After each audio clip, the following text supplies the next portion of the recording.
Evening, guys. I tested the four-wheel drive switch. I've got it in the tractor, so now I'm going to show you how to do it. First thing we're going to do is get all the parts you need. So I will show you those parts, and then on the bottom of the YouTube video, you'll see a link to every part. You can decide what you want to do from there. So the first thing you're going to need is 18 gauge wire. Now you might want 3 wire or you might want 2, but I'll show you how to do it both ways. So you'll need some 18 gauge wire. You're going to need an LED, and obviously I went with a 4-wheel drive, but you can use any colors you want. You can get them whatever you want off Amazon. You're going to need a mini fuse extender, and that's on my Amazon too. And then you're going to need a switch. The switch is on the link, and then you're going to need some connectors. The connectors, I've got this here. And basically it's ring terminals, spade terminals. They're all weatherproof connectors. So I just got a pack because I do a lot of mods. So it's not a waste of money to have these around. So connectors, then you're going to get a vinyl boot, and this can be picked up. It's just a 1/2 inch. You can pick it up at Menards. I'm not going to link it on Amazon because you have to buy like 50 of them. And then you're going to need a hose clamp that goes over that. And that's a 1/2 inch too. And then you're going to need some nuts and bolts. So I used 832 machine bolts with 4 washers, 2 lock washers, and then 2 nylon lock nuts is what I used. And these bolts are 1 1/4 inch long. So 2 1/4 inch long bolts, 4 washers, 1 lock washer, and then nuts. And that's what you'll need for the switch. So let me see. Oh, and then I did add a voltmeter to mine. I'll have a link in the system for that. And while I was into the dash, I hooked up a voltmeter with charging capabilities for the phone or whatever else you're going to charge. I'll put a link to that too if you want to do it while you're in there. But these are all the parts you're going to need. And like I said, there'll be a link at the bottom of the video to get that. So let's go over the tools real quick that we're going to need. So we got to take the floor panel off, and then the trim and the front fascia on the where your rear 3-point adjustment is. So you're going to need a Phillips screwdriver.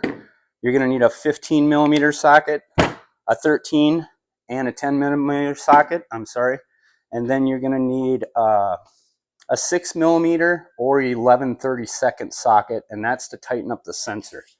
And then of course your Phillips screwdriver and a 3 millimeter Allen. And then the drill bit I used was 5/32, but use your discretion. You can have it so you can have play in there. That's it for the tools. So let's start taking this apart real quick. I'm going to grab this, and I'll come back for the rest. So in case you guys haven't done this before, I'm just going to go over all the steps. If it is something you have done, just fast forward. So you're going to go to this, and that's a 3 millimeter hex. You're going to loosen that, pull it off. Then you're going to come over here. This pulls straight up, and that comes off. And now you're going to take the screws out, and trust me, these are a little longer. I left these kind of loose because I knew I was taking this apart. So you're going to have 1 Phillips there. You're going to have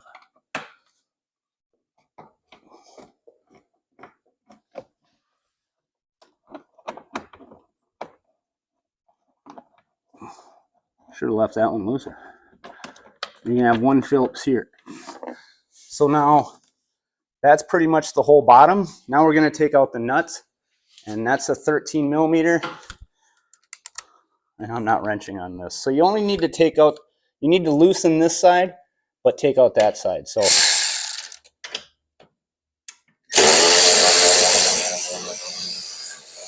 you're going to take this out, 13 millimeter, and there's a spacer in here. Make sure you keep and grab that.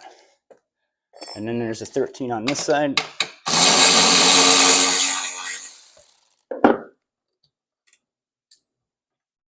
Same thing here. It's got a spacer, so you've got all this stuff here that goes up. Just put it on the seat. That's out of the way.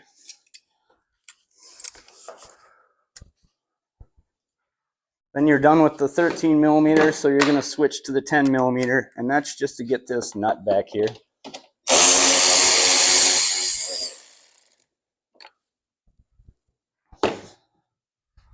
Once that's out, you can just take this panel, move it kind of forward, slide it right off. Next thing we're going to do is take off the floor. And if you've never done that before, it's a little bit intimidating, but I'm going to use this because it's quicker. So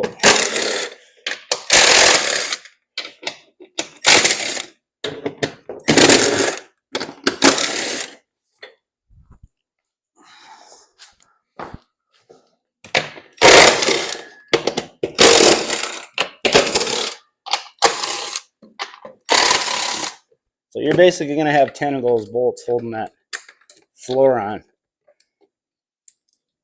And you know what? If you feel confident and you're thinking, man, I can wire this thing without taking that floor, more power to you. I like to get everything out of the way just so there's no surprises.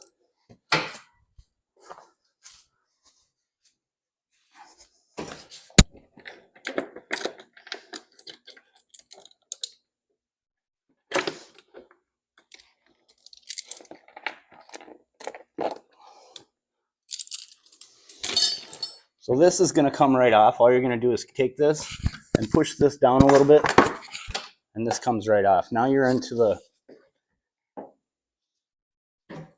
into where the switch has got to go. And I'm going to take this off just to show you. So you got to loosen one side, then loosen the other.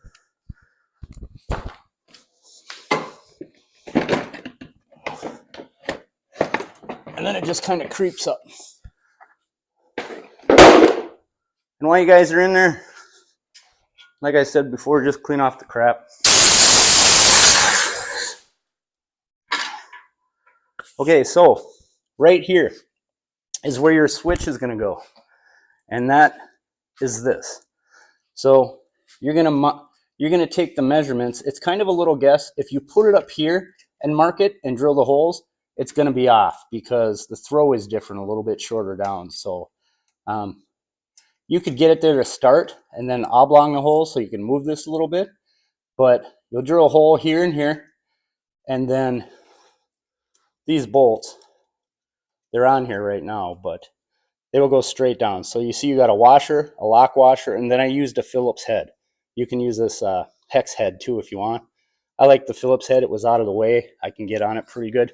And then the switch will go up onto those two screws, and then that's where I've got another washer and a nylon lock nut on each one.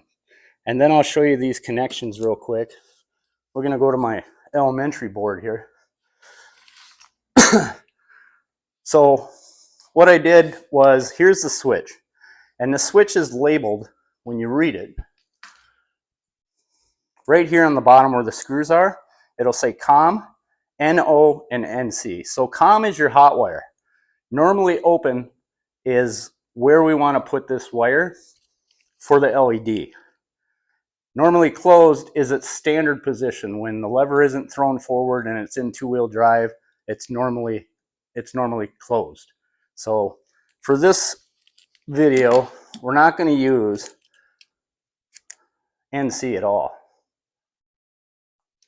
Now you could if you were going to put a two-wheel drive light and a four-wheel drive light, but that's a lengthier video that we're not going to do right now. So basically the COM is going to be your hot from your fuse or your battery if you want to think of it like this. So this can be a battery or your fuse. So what you're going to do is you're going to tap into your fuse block, and that's right here. If you've got a fuse block, it's the second one down. You'll see this one, and then you'll have a 10 amp. I put a 5 amp fuse in there. This is still running my Summit stuff. So this light draws like 0.15 milliamps. It's nothing. So if you're going to hook up the LED and the charger, voltage charger like I'm doing, the charger takes 3.5 amps if everything's going on it, and the LED only takes 0.15 milliamps. So 5 amp fuse in here, if you're going to run both, is plenty. And I mean, if you're not going to run both, throw just a 1 amp fuse in there. That's all you need for the LED light. So basically it's one of these, which is this. So this red lead is your hot, and that's going to go to the comm. That's where that screw is going to go. And then your ground is going to go to nowhere on this switch. So the next one is normally open. So when the switch is activated, now it's closed, but right now we're calling it normally open. So the normally open, that's going to be a hot wire. That basically just completes the circuit. That hot wire is going to go over to here to the plus on the LED side. Now your hot is connected. That's it. Now your LED has a ground to it too. So here's the bus bar, and I forgot to show you that. Here's a bus bar. Now I put a link online or underneath the video for this. This is what I'm using, but I think there's a better one. I have that on the Amazon parts list that I have. And basically your bus bar, if you don't have a bus bar, I'll show you right here. This is where I mounted my bus bar. This is a modified wire harness, so don't overthink this. The only thing you're going after is this. So basically, you can run a 12 gauge, 10 gauge if you want, eyelet wire, and that's going to go from right, there's a ground right here, if you can see this. Let me light that up. Oh, I can't light it up. Right here is a ground on the engine itself. So you'll take a 12 or a 10 gauge wire, you'll put a round eyelet on that wire, you'll undo this bolt, you'll put it there, and then you'll run that ground wire up to the bus bar. Now that makes this whole bus bar a ground. So if you add accessories later or anything, this will always be your ground. That's nice to have. So basically,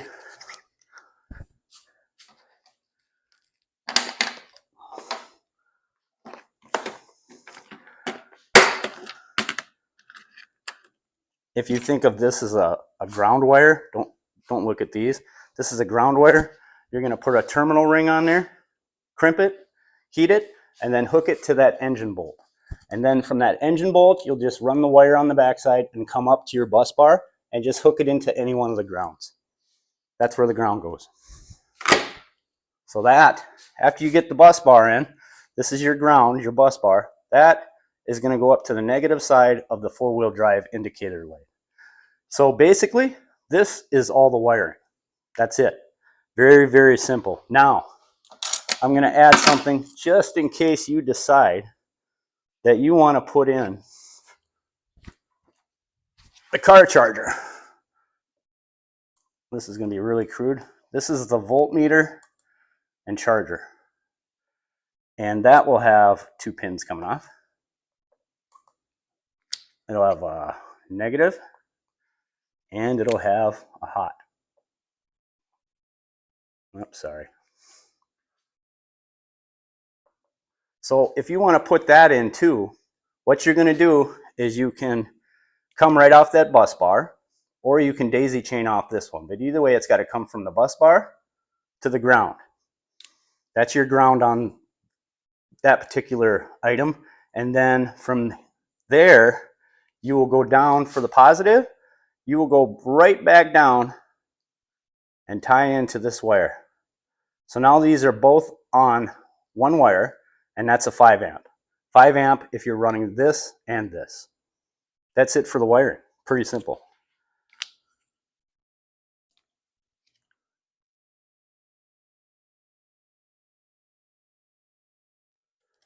Okay guys, here's the I-rings, or the ring terminals I used. I think they are called a number 10. You'll know because it'll fit under that screw. Anyway, here's the switch. You're hooking how I showed it on the board, and then this is your vinyl cap that you're going to get. Now you want it a little bit taller than the switch because you don't want it so tight that it's pressing this and activating the four-wheel drive. So you're going to put this on. You can see it's not, you can hear it clicking. So that's what you want it to do. And then you're going to put this clamp on there and you're going to tighten this up. There is a boot you can buy, but it's going to cost you as much as the switch. So this is 10 millimeter by 1 thread. So don't chase it down on Amazon. You're not going to find it. The best thing you can do is go like this, put this on there, tighten it up, and then bolt this up underneath on the bracket. So it'll basically sit like, flip this around, it'll sit like this on that bracket, if you can imagine that. So now I need you to get real close here. You zoom in right here. You can see the switch is mounted. You've got your COM, and then you've got your normally open wire. And what I did was I took a black wire and I just wrapped it with yellow tape, because you need 2 hots running from this switch up to this top, up to this area. One goes in the fuse panel like the diagram. The other one hooks to the LED light. And then your ground bus bar up front, after you put your bus bar in, or if you don't, if you just run a ground from that engine bolt right here and go straight to the dash, that's your ground. You're just going to want this for future add-ons and stuff. It'll make your life a lot simpler. So that's it. You're going to run everything in just like I showed you, and that's good enough. Now, if you come up here, if you can imagine, the newer tractors are missing. Go ahead and zoom in. The newer tractors are missing a chunk of this metal. So it's only about, I think, a 1/2 inch wide. It goes from here to here. What you'll get, and I'm just using this as reference, pretend this is a piece of metal. What you're going to do is you're going to get a flat stock piece of metal from Menards. Go there, they got them in black. And what you're going to do is you're going to extend that lip you have to come out a little bit more. So you'll put that piece of metal up, you'll drill a hole, and then this will mount right on top of here. You'll screw that down, and then you'll screw this to the bottom of the bracket you just bought, and then line it up here. You want the post to line up with that switch, so when you hit it, it's on. So now I'll show you. Everything should be wired now. You've got your LED light switch in. You might have added this, all good. So when I turn the key now, you're going to see the voltmeter lights up automatically, and this will go up in volts as the tractor's on. So that's really cool to have. Tells you if you're charging. When I flip this forward, this lever is going to hit that switch, and that's going to light up your LED switch. And then when I pull it back, it's off. On, it's on. That's pretty much it for the wiring. If you guys have a question, go ahead and ask on the Facebook group. I'll try to answer any questions you got. The switch is about 10 bucks. The 4-wheel drive LED is about 10 bucks. The electrical terminals that I showed you guys to get, that's about 20 bucks. This wiring, 18 gauge in the link I have at the bottom of the YouTube video. I think 10 feet is $11.99, and 25 feet is $1 more. So get 25 feet, because that'll give you your ground cable that you need to run too. And then you'll have extra wire for extra projects. Oh, turn this off. That's it. You'll have about 50 bucks or under, and you don't have to use the light I used. You guys can modify whatever you want. I did put 2 links for 2 different switches. The one I used has the metal inserts in it, but it is totally sealed except for that boot. So after you add that boot, it's weatherproof. Any questions? Ask on the Facebook page. I'll try to help you out. Thanks, guys.